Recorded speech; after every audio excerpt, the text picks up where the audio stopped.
And during that time, one thing has never changed: their commitment to you, the customer. Whatever the job may call for, from trenchers, directional drills, vacuum excavation, to cable plows, Ditch Witch Midwest is always there to provide you with the best solutions to fit all your underground construction needs. As a leader in the underground construction industry, Ditch Witch Midwest works alongside construction professionals who put their work boots on every day, offering sales, service, parts, and rental solutions. Their experienced team works to be your preferred equipment provider through a relationship that anticipates and exceeds your needs in an ethical and professional manner. Visit their website at ditchwitchmidwest.com to view their complete line of Ditch Witch products from the company that launched the industry. Or call 1-800-243-1328. They're not just building your neighborhood, they've been part of your neighborhood for 50 years. Ditch Witch Midwest. We're in this together. Signature Bank is Chicago's fastest growing independently owned business bank. It's a bank where relationships still matter. Signature Bank knows your name and your story. I'm Dan Proft, and I know this because Signature Bank is my business bank. I'm Jim Keene Jr. of the Mail House, Inc., a family-owned and operated digital print mail house with a specialty in political advertising and a customer of Signature Bank. We knew that getting a loan to buy our business wouldn't be easy, so we turned to one of our trusted friends for a referral. She told us about the outstanding level of customer service her business received at Signature Bank since becoming one of their first customers in 2006. Today, we couldn't be happier. Not only did Signature help us finance the purchase of the mail house, but they supported our growth as we modernized our operations in mailing as well as from traditional to digital printing. If you're looking for a great bank to grow your business, take a look at Signature Bank. Signature Bank is looking for their next success story. To learn more about turning your business vision into reality, visit signaturebank.bank. Signature Bank, helping local businesses succeed. Member FDIC, Equal Housing Lender. Balance of Nature's fruits and vegetables in a capsule. Changing the world, one life at a time. I'm a scientist and, by all accounts, a health and fitness nut. So I was looking for something that I thought might give me just a little bit more edge. And I've tried many things. And I'm very strict in terms of my diet, my exercise, my lifestyle. I'm pleasantly surprised, I must admit. I typically in the winter times have respiratory issues or colds, and this is the longest period I can remember where I haven't had one. My body is experiencing something that it's never had, and then knowing that the change is because I took Balance of Nature, and it's worth the money. That's all I can say. It's worth the money. Experience the Balance of Nature difference for yourself. Right now, Balance of Nature is offering free shipping and 35% off on any new preferred order. Call 1-800-2468-751 or go to balanceofnature.com and use discount code Chicago. Indeed believes less is more. That's why they have powerful tools to help you source, screen, and hire quality people faster. Learn more at Indeed.com/credit. 8:38. Team Hochberg Traffic Center time and Jim. We have two closures in Naperville due to crashes. Southbound Naper Boulevard is blocked at Dunrobin with a collision. And westbound 111th is closed west 59 with a crash. Evergreen Park Western Avenue remains shut down between 91st and 95th after an earlier collision there. On the inbound Edens, your trip time, Lake Cook to Montrose has improved. It's 19 minutes, Lake Cook to Montrose, same outbound. Kennedy, 43 minutes, O'Hare to downtown, a little quicker than the Express. The Eisenhower from 390 to downtown is 56 minutes, 41 from Wolf. Stevenson, 42 minutes from the Veterans Memorial Tollway to Lakeshore Drive with a crash at Pulaski on the left side. Ryan, 17 minutes, 95th to downtown. That's traffic. I'm Jim Alamonte on AM 560, The Answer. Jim, thank you. Chicago's Morning Answer continues next. AM 560 Weather Center forecast. Cloudy, breezy. We'll have sun breaking through at times, and that will bring our temperature up near 85 today. Cloudy, mild, 57 with a couple of late night showers. 66 at O'Hare. Next news at 9. And Chicago's Morning Answer with Dan and Amy continues next on AM 560, The Answer. From the Matrix Home Solutions studios, this is Chicago's Morning Answer on AM 560, The Answer. Listen to AM 560, The Answer, online at 560theanswer.com, on the AM 560 mobile app, on your Alexa-powered smart speaker, on TuneIn, iHeart, and radio.com.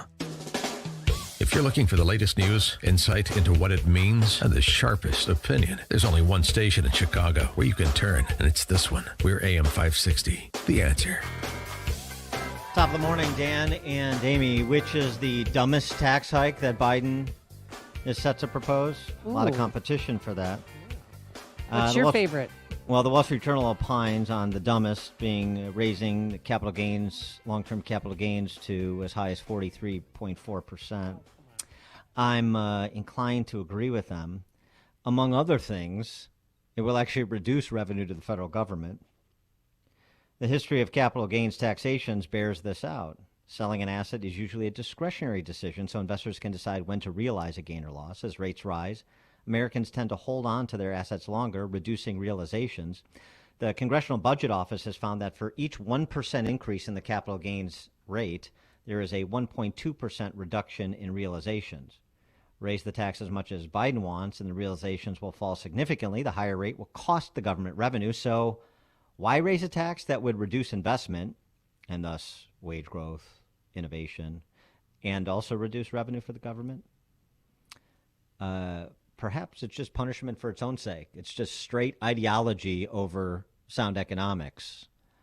I don't know of another plausible explanation. For more on the topic, we're pleased to be joined by Alexander William Salter. He's an associate professor of economics at the Rawls College of Business at Texas Tech University, the Red Raiders. He's also a fellow at Texas Tech's Free Market Institute and author of Money and the Rule of Law, Generality and Predictability in Monetary Institutions, which comes out at the end of May. So, Amy, you'll look forward to that. Thank you. I know it's going to be a beach read. To add to your library of treatises from economics professors. Exactly. Professor Salter, thanks so much for joining us. Appreciate it. Good morning. It's my pleasure. So do you concur with the Wall Street Journal Ed Board that the proposed capital gains tax hike is the dumbest that is set to be offered? It was a pretty blunt assessment, wasn't it? Bluntness aside, I think it's correct. We can discuss the merits of taxing various kinds of assets. Capital gains taxes really just don't make a whole lot of sense if your goal is to raise revenue. There are so many reasons why capital gains taxes aren't effective at actually generating resources for the federal government. That income is largely taxed twice. It doesn't take account the rise in asset prices that are due to inflation. There are just a whole sort of economic mechanisms that make it such that Americans are just going to shift out of their assets and the tax base is just not going to be there. I wouldn't be surprised if this tax hike, if it actually makes it through, costs Uncle Sam revenue. At a time of soaring budget deficits, that's not something we can afford. Well, you know, I mean, it's you got to sort of, I think, synthesize this in simple terms for a lot of people, and it's you tax something, you get less of it. You subsidize something, you get more of it. So if you tax investment, which is what a capital gains tax is, you're going to get less investment. So raise your hand. You want less investment in the economy? You want people saving less? That doesn't seem to be consistent with how most people live their lives or the perspective they have on opportunity and growth. That's precisely it. When you have more investment, you have more purchases of capital equipment, other things that make workers more productive. So over the moderate to long run, all those investments in corporate productivity really result in increases in employee wages. So when you tax investment, what you're really doing is taking money out of employees' pockets in the long run. This is something that's a little bit counterintuitive, but we really need to do a good job of emphasizing the economic logic. Everybody thinks that whoever you place the legal burden of a tax on, that necessarily also means it's the economic burden. It's not true. You can't tax investment, you can't tax corporations without also taxing employees and customers. It just can't be done. Well, that's the point here too, right? That's why I suggest this is ideological for its own sake, regardless of impact, because capital gains, it's a way to say it's fat cats. It's a way to say the long-term capital gains tax is a loophole, for rich people. And you talk about millionaires and billionaires and their passive investment income and so on and so forth. So it's a way to try to essentially gaslight people that don't have huge investment portfolios, but probably would like them at some point in their working lives, try to gaslight them into saying, we're just making the rich pay their fair share. There's a lot of that talk. I think digging into it, there might be two reasons behind this proposed tax hike. One of them is just simple coalition building. As you said, it's a signal to the extreme left wing of the Democratic Party that Biden is their guy and is going to continue being their guy. And of course, it could just be an initial offer of something that obviously nobody wants, with the hopes of bargaining down to something different later on. But in terms of the economics of the package, which is what my comparative advantage at analyzing this thing is, it just doesn't make sense. So I'll leave the politics to people who know more about that than I do.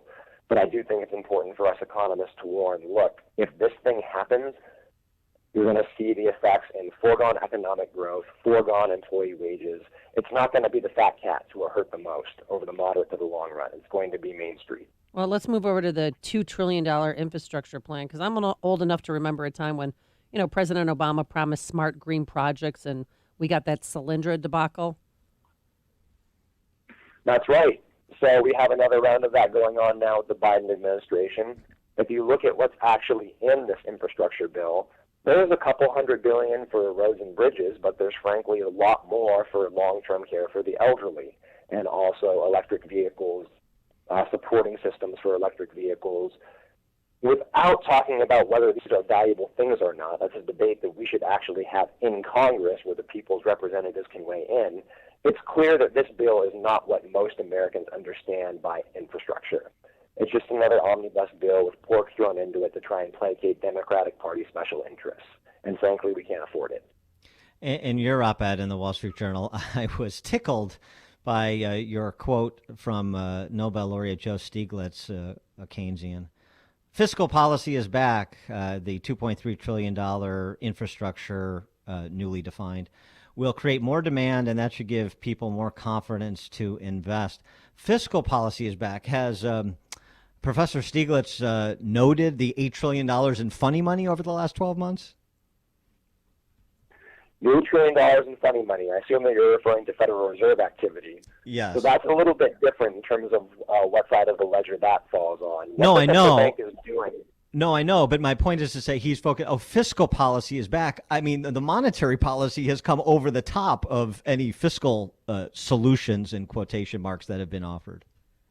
Oh, absolutely. And what's really interesting about this is, at least since the COVID pandemic really hit in March of 2020, what the Fed has been doing is fiscal policy, but financed by the printing press. Right? So what they've been doing is direct credit allocation, making direct loans to corporations that have nothing to do with the health of the financial system. Right? Over the course of the pandemic, the Federal Reserve created new liquidity and used it to do things like loan money to Coca-Cola or Berkshire Hathaway. I might have missed something in my graduate economics courses, but I'm pretty sure the integrity of the soda industry isn't really necessary for financial stability. So this is really just getting outside of the wheelhouse here. You know, just sticking on this, the melding of monetary and fiscal, as you were describing. So, we were talking about this pre-pandemic. How do we unwind from a decade of quantitative easing, modern monetary theory? And now we've just thrown another $8 trillion onto the pyre. I don't know that anybody knows how that unwinds, but combine that with some of these confiscatory taxes that are being proposed. I mean, what's your projection of the impact that would have over the near to medium term as we try to unwind from all of these policies that run afoul of all of those economic courses you took and teach? I think the worst case scenario is a return of what we call stagflation, simultaneous high inflation and economic sclerosis in the form of falling real production and employment. So if you have massive stimuluses on the demand side from both the fiscal and the monetary authorities, but at the same time you have more regulation, you have more taxes, which do a great job at choking off growth, that's going to hurt the supply side. So the net result of that is going to be more price increases, inflation, and less economic productivity. And that's going to show up in, of course, reduced jobs. That's the worst case scenario. I think a lot of this hinges on whether the Federal Reserve can muster the political will or not to actually try and unwind their balance sheet a little bit, maybe raise the interest rate that they pay on excess reserves. We have this myth that the Federal Reserve is politically independent. In truth, the Fed is one of the least politically independent central banks in the world. For good or ill, political pressures are a reality at the Fed, and it'll be interesting and not a little bit frightening to see how Jerome Powell's Fed resists the inevitable pressure coming from the Biden administration. So then the best case scenario you're suggesting is sort of an incremental walk back a journey of 1,000 miles, perhaps, a little bit at a time to minimize the damage, to dull the knife just a little bit and extend that unwinding over the course of a decade or more? Perhaps that long. I think the best case scenario is moderate, if hardly earth-shattering economic progress, combined with inflation running in the 2% to 2.5% territory per year. Now, a lot of people are pointing out what's going on right now in the economy as the Biden boom, because the economy is really picking up. But the truth is the economy was really going to pick up anyway as more people got vaccinated, as private and public authorities lessened business restrictions. A lot of the economic improvements that we're seeing right now would have happened no matter who won in November. And so I think that it's important that we don't allow the Biden administration to do a victory lap and take credit for economic gains that almost certainly would have happened right now anyway. Biden's test is going to be in the next 1 to 2 years, where I think the most likely scenario is, frankly, unimpressive economic growth. But I think it's possible that we get moderate economic growth in the amount of 2 to 3% per year. I don't think that's outside of the realm of possibility. So sort of the slow growth recovery we experienced in the Obama years after the 2008-2009 recession. Right, similar to that, although I would expect inflation to run a little bit higher just because of all the things that are going on the demand side of the economy. He is Alexander William Salter, Associate Professor of Economics at Rawls College of Business at Texas Tech University, Fellow at the Texas Tech Free Market Institute, and author of Money and the Rule of Law, Generality and Predictability in Monetary Institutions, which releases at the end of May. Professor Salter, thanks for joining us. Appreciate it. Thank you very much for having me. Thank you, and he joined us on our turnkey.pro answer line. This is the morning show more Chicago radio listeners are choosing. This is Chicago's Morning Answer.